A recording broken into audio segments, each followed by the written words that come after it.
Bismillahirrahmanirrahim. Assalamualaikum warahmatullahi wabarakatuh.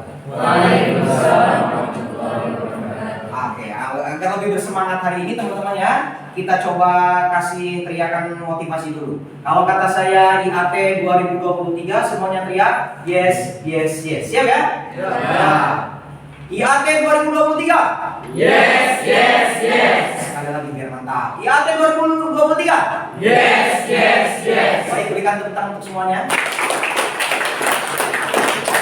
Oke, pada hari ini kita akan masuk di mata kuliah perdana, mata kuliah Ulumul Hadis. Ini adalah pertemuan pertama kita di kelas secara tatap muka. Kita akan mengkaji bersama melalui model pembelajaran student center learning, kira-kira begitu ya, terkait materi Ulumul Hadis. Nah, sebelum masuk ke sana, kira-kira begitu, maka coba teman-teman mengisi dulu pretest. Ya, mengisi dulu pretest, linknya yang akan coba saya kirimkan. Silakan dibuka handphone masing-masing. Menti ya, ada linknya di situ. Ada link yang saya kirim. Lagi isi.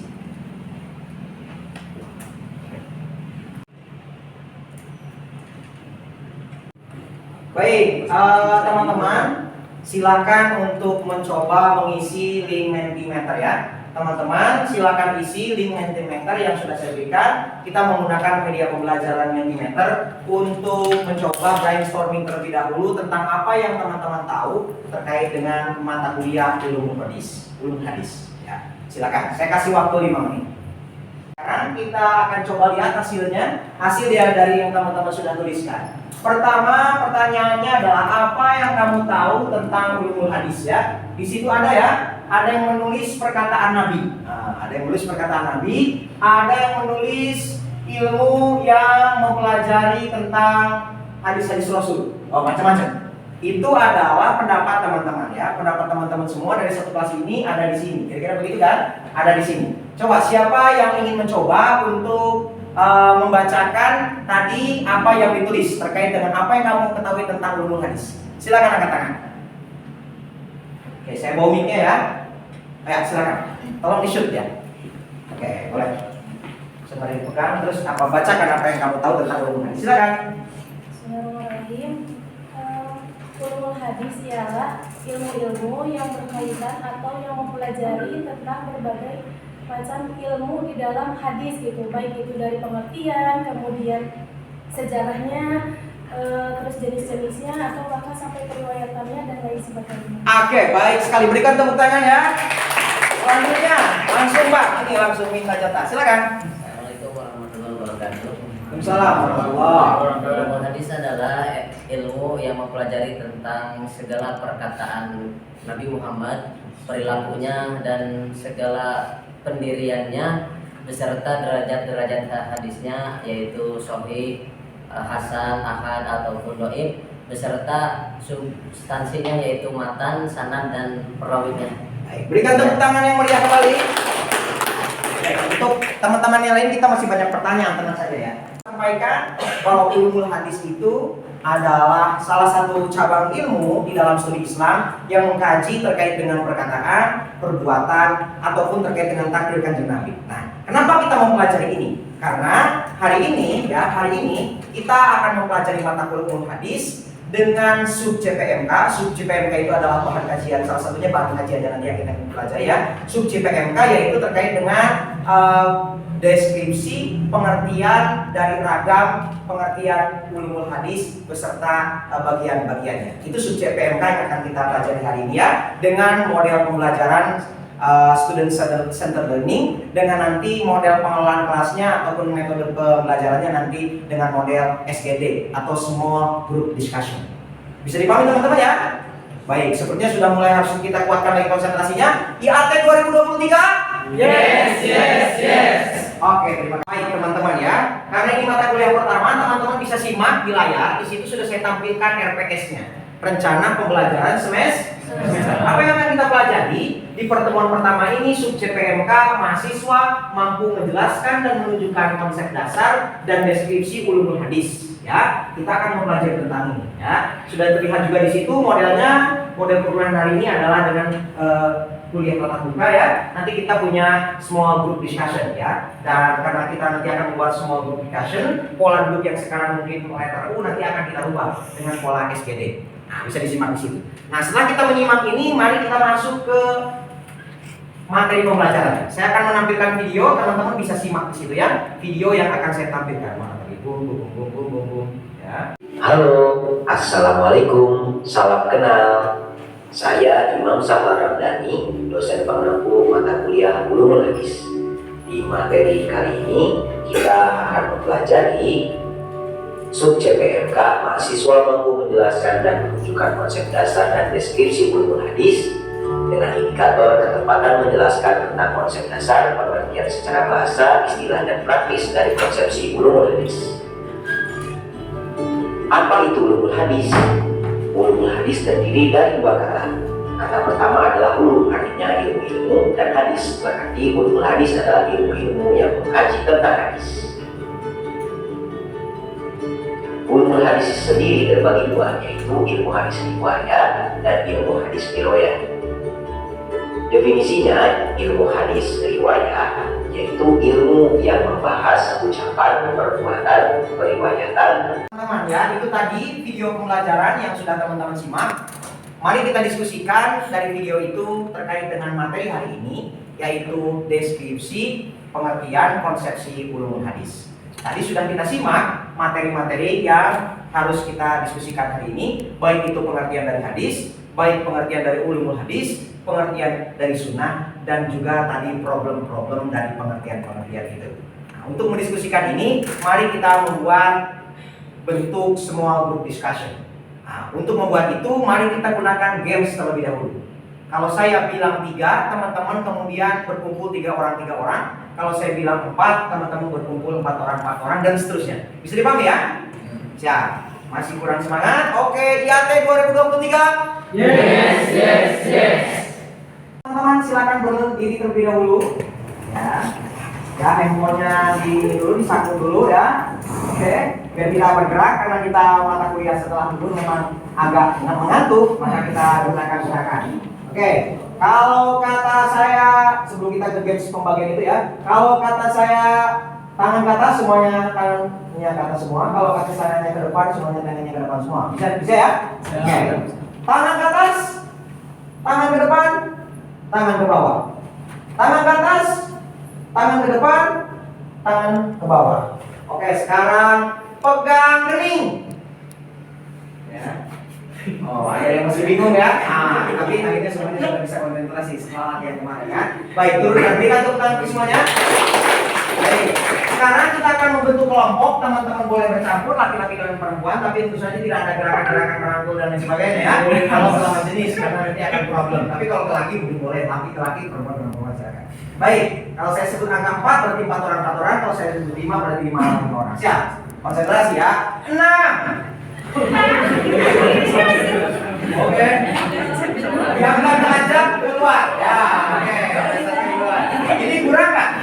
Pas. Nah, yang ini pas ya. Berarti 6 ya. Oh, kurang 2 ya. Oke, 6. Oke, 6. Oke, kemudian sekarang saya ganti 5.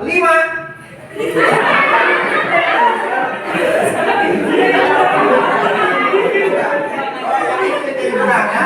Ini ada kurang Pak? Ada yang lebih ya? Oke. Sekarang kita ganti lagi. 4.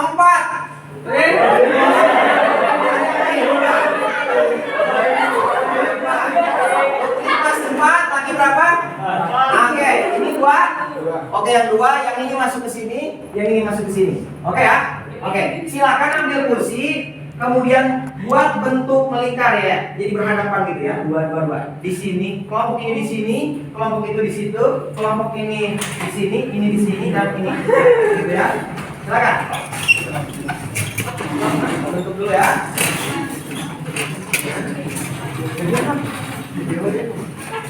Cut dulu Pak. Ya, gitu ya. Nah, oke, nah begitu, agak tekankan aja ya.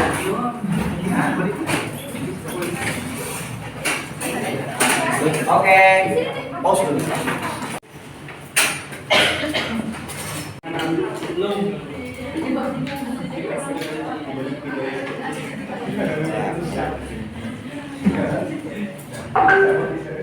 Oke teman-teman sekarang sudah berkelompok dengan bentuk small group discussion masing-masing ya. Sekarang kita akan mengerjakan portofolio terkait dengan apa namanya? Dengan tadi apa yang sudah kita pelajari. Saya akan bagikan, silakan ya. Oke. Di siapa? Silakan. Oke.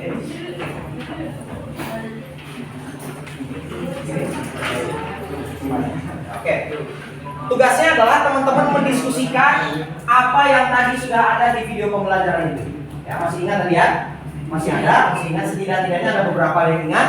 Yang mungkin tidak ingat teman-teman bisa cari di materi yang ada di handphone masing-masing ya. Nanti akan saya uploadkan videonya. Teman-teman bisa simak kembali. Oke, teman-teman mendiskusikan bersama teman kelompoknya materi ini tentang konsepsi pengertian ulumul hadis. Yang teman-teman diskusikan di situ, yang harus teman-teman tulis di situ adalah ya, per kelompok adalah terkait dengan apa kira-kira problem ataupun masalah lanjutan dari definisi terkait dengan ulumul hadis ataupun definisi terkait dengan hadis itu sendiri dan seterusnya. Dituliskan di situ. Kira-kira apa yang bisa teman-teman ungkap sebagai sebuah problem. Kira-kira itu waktunya 5 menit untuk berdiskusi. Silakan.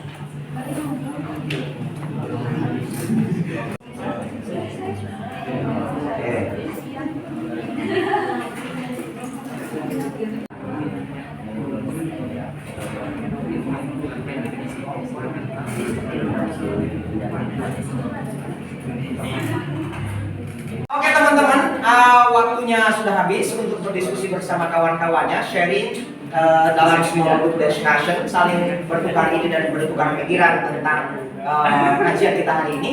Maka selanjutnya kita akan berikan kesempatan masing-masing kelompok untuk mempresentasikan apa yang tadi sudah didiskusikan. Untuk itu saya berikan kesempatan kepada kelompok pertama untuk presentasi. Silakan perkenalkan namanya dan nama anggota kelompoknya. Setelah itu bacakan hasil atau sampaikan hasil dari diskusinya. Bisa dipahami ya? Siap. Berikan tepuk tangan yang meriah untuk kelompok 1 ya. Baik, ini miliknya teman-teman, silakan. Siapa yang menyampaikan? Oke, silakan. Teman-temannya berdiri ya. Yang lain mohon perhatikan dulu ya. Ke kawannya. Oke.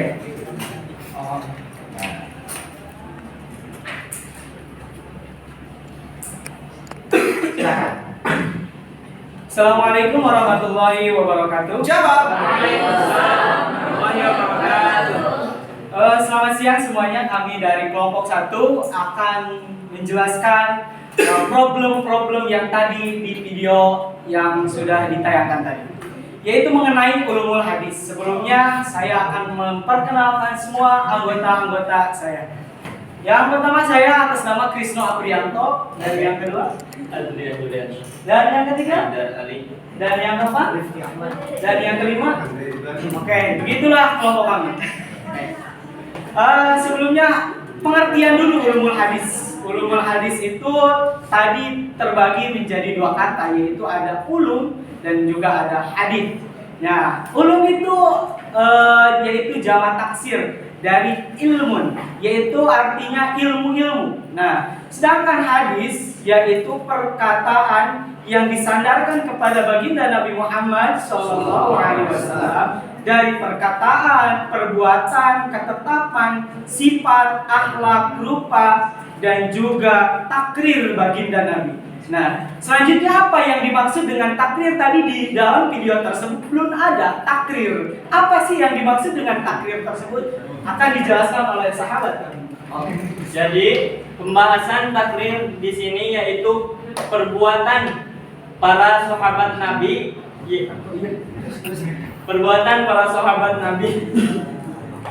yang tidak dicontohkan oleh Nabi tapi disetujui oleh Nabi. Misalkan contoh, ketika i'tidal, sahabat mengatakan bahwasanya hamdan katsiran mubarakan fi rabbana walakal hamdu mil'us samawati wa mil'ul ardi wa ma min syai'in ba'du. Itu ketika di akhir Kanjeng Nabi sholat, lalu Kanjeng Nabi menoleh ke belakang. Siapa yang mengatakan hamdan katsiran thayyiban mubarakan fi?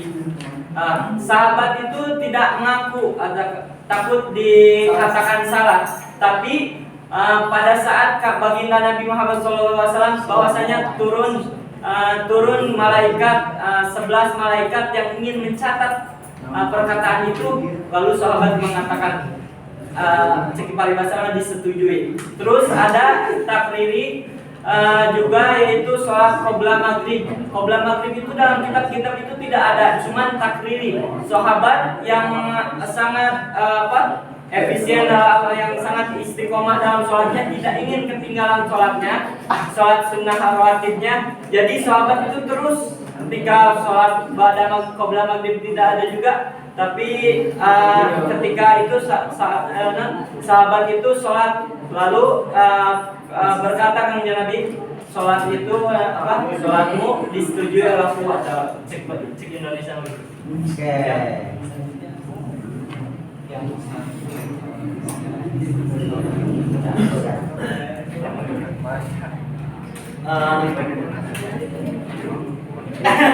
Di situ ada kita dosen itu hanya sebagai fasilitator, dan ternyata betul. Bahkan ada antara teman-teman yang bisa jadi keilmuannya itu bisa jadi di dalam materi-materi tertentu justru lebih dalam dari saya. Maka prinsip pendidikan itu sebenarnya dari kata educate, teman-teman. Apa educate? Educate, ya.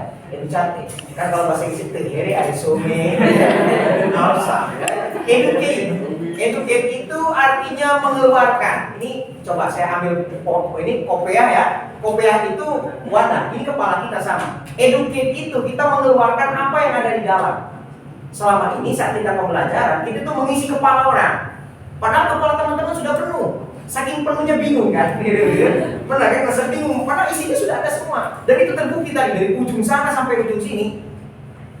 Kalaupun saya nggak ngasih mata kuliah sebetulnya gitu kan, teman-teman sudah menguasai materi-materi tentang itu. Tinggal bagaimana kita bekerja sama menularkan pengetahuan dari satu orang ke orang lain. Mungkin di sini kuat di bagian A, di Tech Preti di bagian B, di Bang Mumu di bagian C, dan seterusnya. Kita bertukar pengetahuan-pengetahuan yang selama ini kita punyai dengan cara sharing seperti ini. Gitu teman-teman ya, to educate. Jadi untuk mengeluarkan di dalam keluar. Bukan sebaliknya kita mengisi terus ya. Kalau mengisi itu jadinya malah mentok ya, masuk telinga kanan, keluar telinga kiri, atau masuk ngacai lagi gitu kan.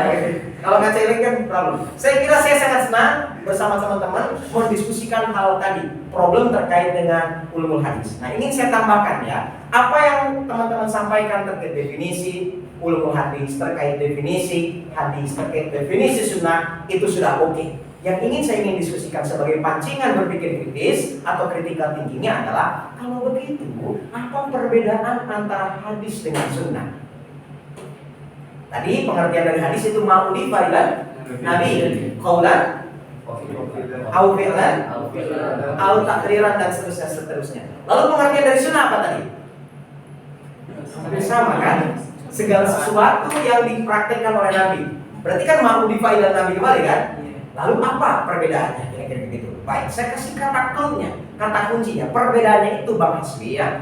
Perbedaannya itu adalah, ini Bang Hasbi kan sebagai kameramen juga, dia juga ikut menyimak kira-kira begitu ya. Bang Hasbi sebagai kameramen juga menyimak. Perbedaannya apa? Antara hadis dengan sunnah itu sebenarnya dia mengalami pergeseran. Di zaman dulu teman-teman, itu semuanya itu sunnah. Semuanya itu sunnah, isinya hadis. Ya, hadis itu kan yang terekam, yang tertulis, yang terhafalkan itu hadis. Sedangkan sunnah yang dipraktekkan apa? Semua. Kalau di zaman Nabi itu sangat cair sekali. Kalau sekarang kan menjadi terkristalisasi, saya menyebutnya di tampilan di slide. Terkristalisasi apa yang disebut sunnah itu ya apa yang disebut hadis. Benar nggak? Kenapa? Karena sekarang sunnah dan hadis ada di mana? Ada dalam kitab. Ya, kalau dulu sunnah itu ibaratnya Kang Mumu itu sahabatnya Kanjeng Nabi, sunnah itu ada dalam praktiknya Kang Mumu sebagai sahabat. Ya, Kang Mumu sholat gitu ya, kalau Sayyidina Abu Bakar atau Umar itu sholat atau berwudu, itulah di situ sunnah. Ya, jadi sangat cair pada masa itu. Maka kalau teman-teman lihat pengertian sunnah ataupun sumber-sumber Islam di masa-masa Imam Madhab yang 4 misalnya yang lebih awal itu kan lebih cair. Contoh Imam Malik. Imam Malik itu mengambil sumber pengetahuan, sumber hukum itu salah satunya adalah amal ahlul Madinah. Ada yang pernah dengar? Amal ahlul Madinah. Imam Malik. Kenapa begitu? Karena bagi Imam Malik, praktek orang Madinah itu pasti mencerminkan apa yang dipraktikkan oleh Rasulullah SAW. Ya, jadi saking pentingnya praktik itu begitu. Maka sunnah di masa lalu itu sangat cair. Tapi seiring bergesernya waktu karena Nabi Muhammad meninggal, kesininya kemudian hadis kemudian dibukukan, kemudian mengalami seleksi. Disitulah kemudian hadis dan sudah menjadi terkristalisasi hanya yang ada di dalam naskah-naskah kitab hadis saja. Itu juga bisa jadi problem dan bisa menjadi peluang sebetulnya. Selain itu, ketika dia sudah terkristalisasi, muncul juga yang disebut sebagai seleksi. Maka teman-teman tadi sudah mengungkapkan adanya apa? Adanya tingkatan-tingkatan kesahihan. Di situ ya, ada tingkatan-tingkatan kesahihan. Ada yang sahih, ada yang hasan, ada yang dhaif.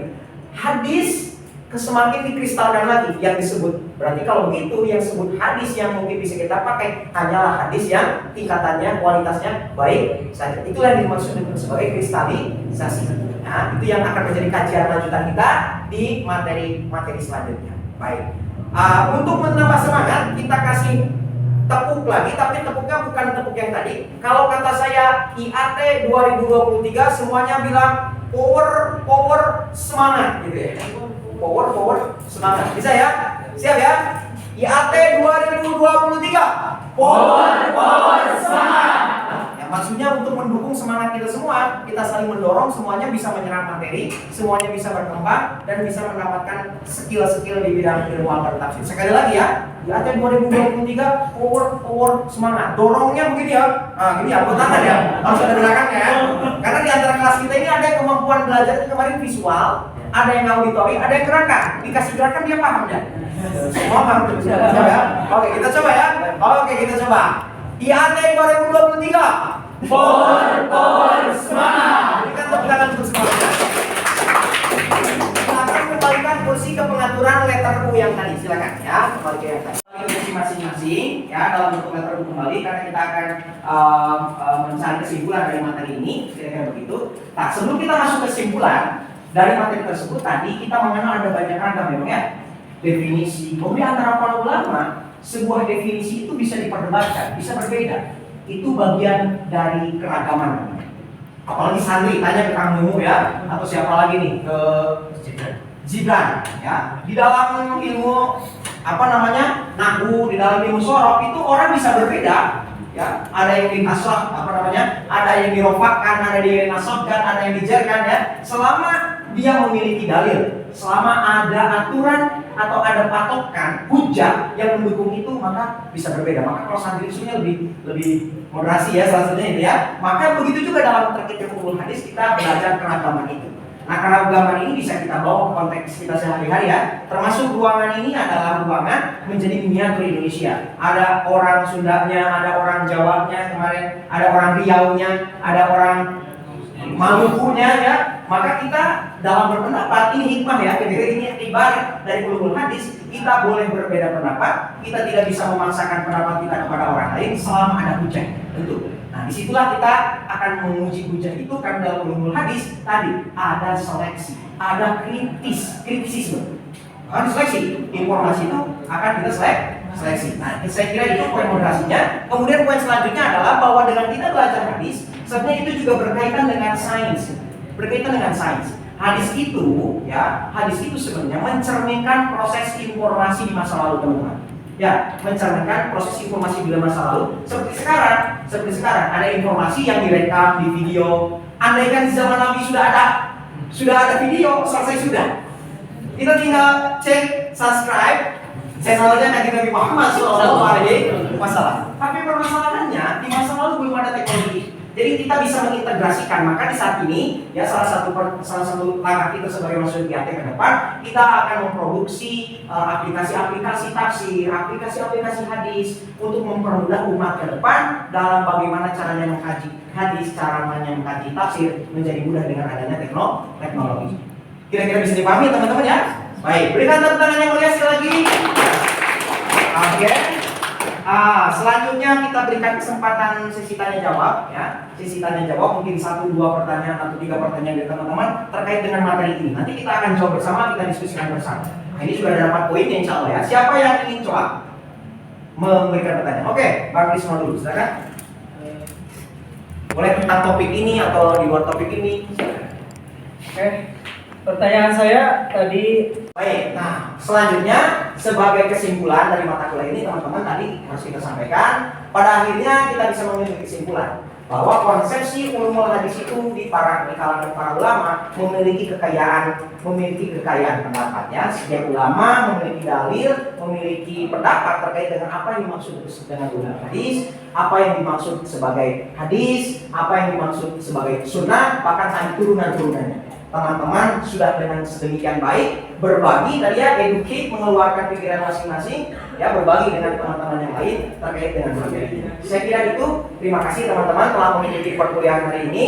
Terakhir saya akan absensi terlebih dahulu ya terkait dengan kehadiran teman-teman yang ada di sini. Absensi cepat saja. Oke, pertama Abdul Ashkar Mukti Mubarak bilang semangat gitu ya, bukan bilang hadir. Semangat gitu ya. Saya ulang ya. Abdul Ashkar Mukti Mubarak. Adrian Juliansa, Semangat. Alvin Yusuf Suhendi. Oh, tidak ada yang Alvin Yusuf ya. Andri Ridwan, semangat. Haidar Ali, semangat. Haifah Salsabila, Hasbi Nasrullah, Semangat. oh, ada kameramennya, mohon maaf ya. Oke, kemudian Idul Adha, Semangat. Krisna Aprianto, Muhammad Akmal Ganda, Mumu Wayan. Semangat. Oke, Nilam Cahya, Semangat. Raffi Branden, Rifki Ahmad, Silmi Hafizah, Siva Siti Lutfia, Semangat. Preti Nurianda, Semangat. Gibran Nursoba, Nisa Sri Monajija, Semangat. Aljum Hari Tambun, Hikmah Fitriani, Semangat. Hilman Fakih Hakim, Nadia Andriwati, Sinta Okiapiani, Rizka, Siti Rosida, Wulan Fitra, Hudan Badru Tamam, Putri Saharani. Oh, gak ada putri yang belum hadir ya. Zamzam M. Zamasyari. Oke, berikan tepuk tangan yang meriah. Saya kira itu teman-teman ya, untuk menutup mata kuliah ini. Saya kira tadi saya sudah kasih kesimpulan.